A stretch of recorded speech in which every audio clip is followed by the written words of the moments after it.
Hey, this is Charles here with IGN's Anthony Gallegos. Hello. And we just got access to the Diablo 3 beta, which is pretty exciting. This game still does not have an actual release date, but we're just going to set up a game and give you a sense of what's actually in the beta. It's not a huge chunk of the game. It's about 2 hours of gameplay, part of Act 1. Yeah, but it is a little bit, and we've played through with some characters here, so we already are leveled up and can probably blaze through it pretty quickly. But here, I'm just going to invite Anthony to the game so you can see sort of what the invite system is like. It's pretty easy. It's just right through BattleNet, so I'm just going to send him an invite. And I immediately got it. Yeah. And we're here. Yeah, and now he's in the game, so we can't do versus. That is not available in this beta, at least. But when you do go to set up a game, you can actually change the quest depending on what you've actually accomplished before. So, wait, select quest? I think it was just yeah, there that we'd already had a game in progress. Okay, so these are, whoops. So these are the main quests, at least in the beta. The end is to kill the Skeleton King. I'm going to do the start of the game.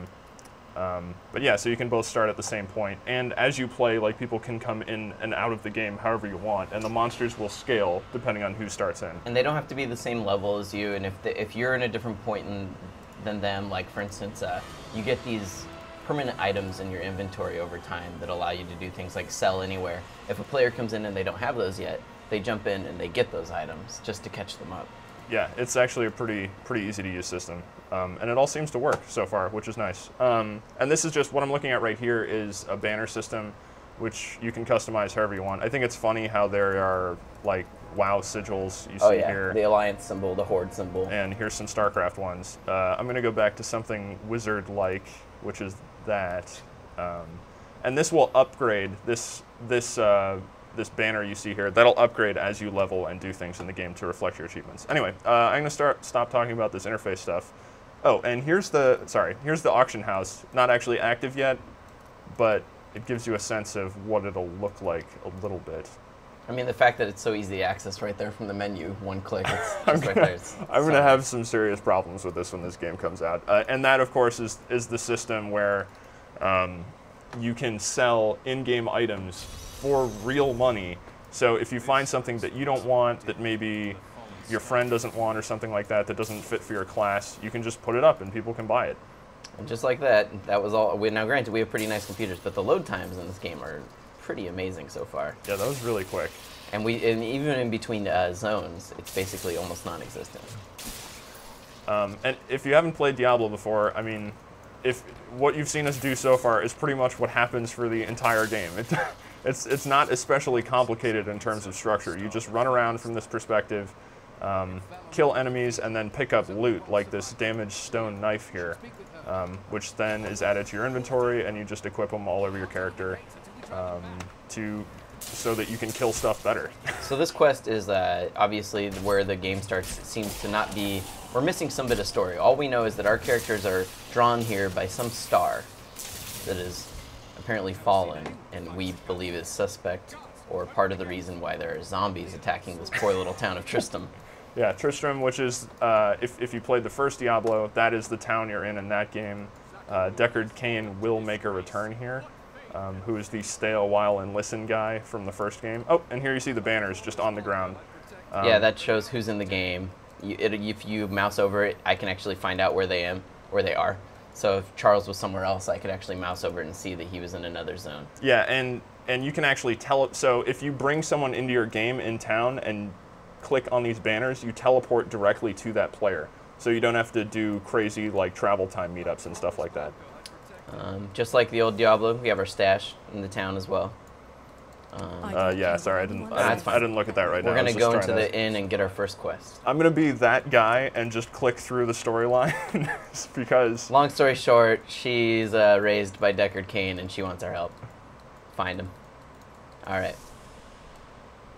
Wait, was I supposed to go in Leah's room? No, but you know, one cool thing if you do go in that room and you click on her table is that you see an example.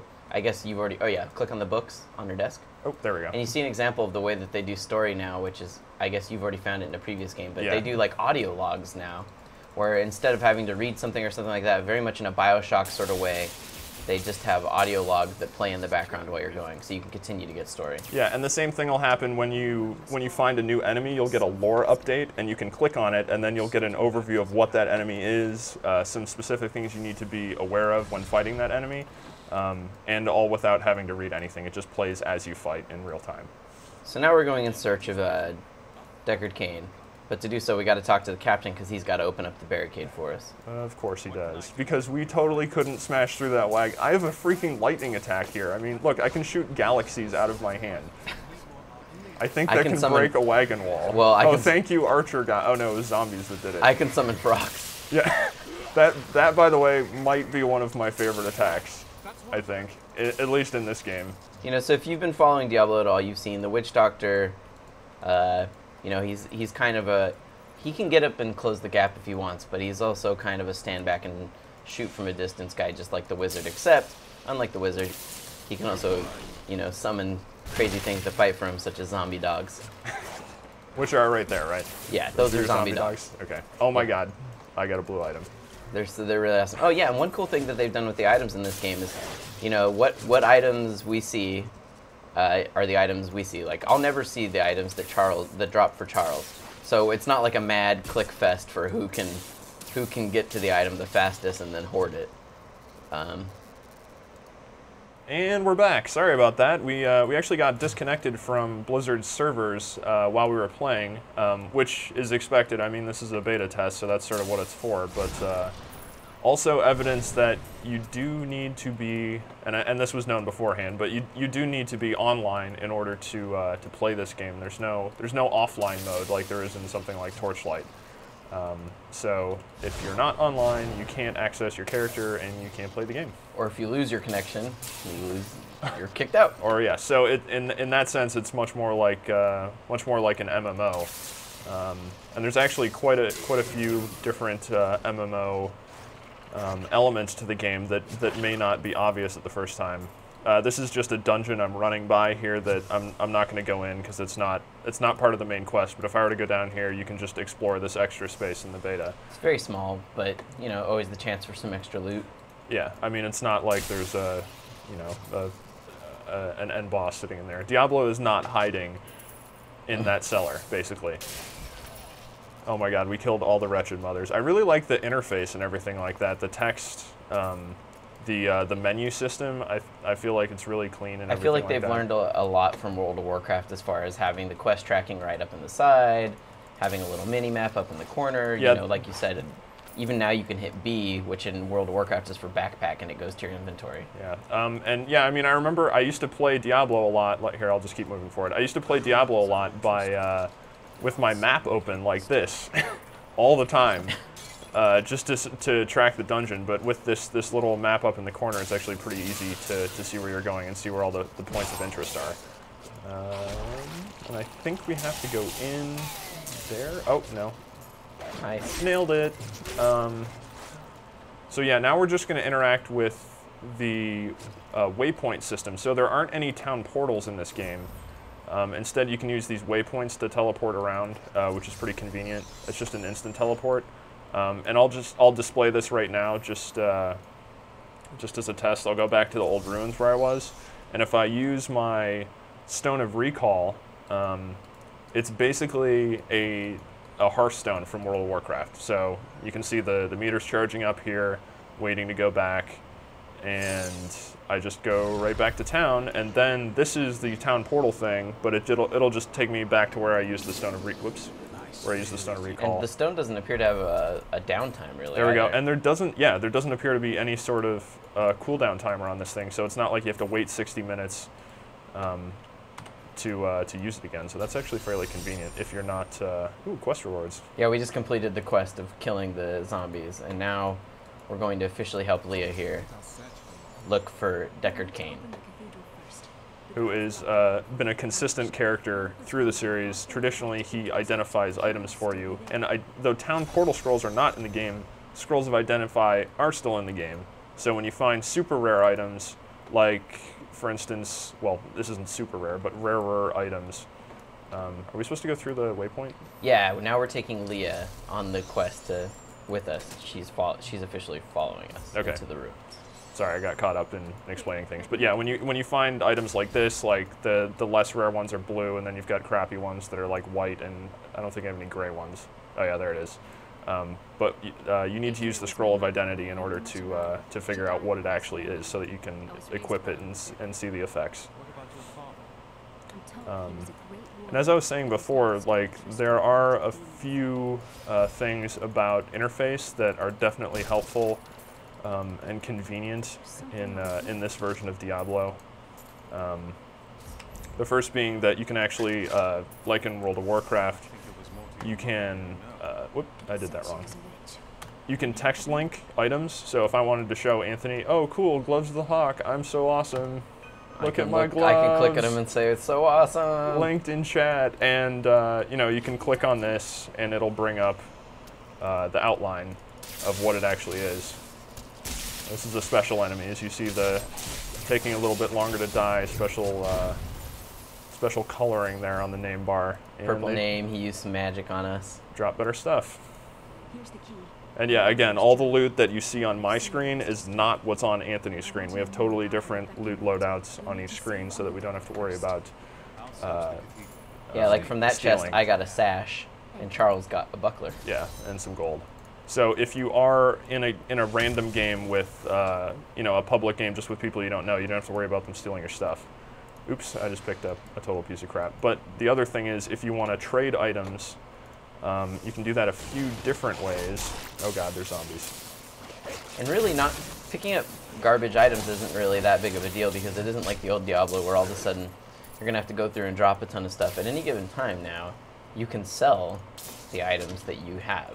There's no running back to town to sit there and merchant a bunch of stuff for gold. You can turn stuff in your inventory into gold, or if it's magic and you don't want it, you can break it down into parts for crafting. Yeah, and I can show that in a second. I wanted to show that you can just drop items, and now that becomes a public item in the world. Anthony can pick that up if he wants to. I will.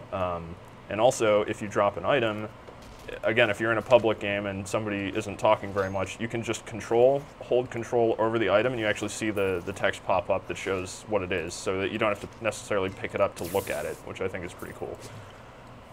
And we are going to head into this cathedral here to try and go find Deckard Cain.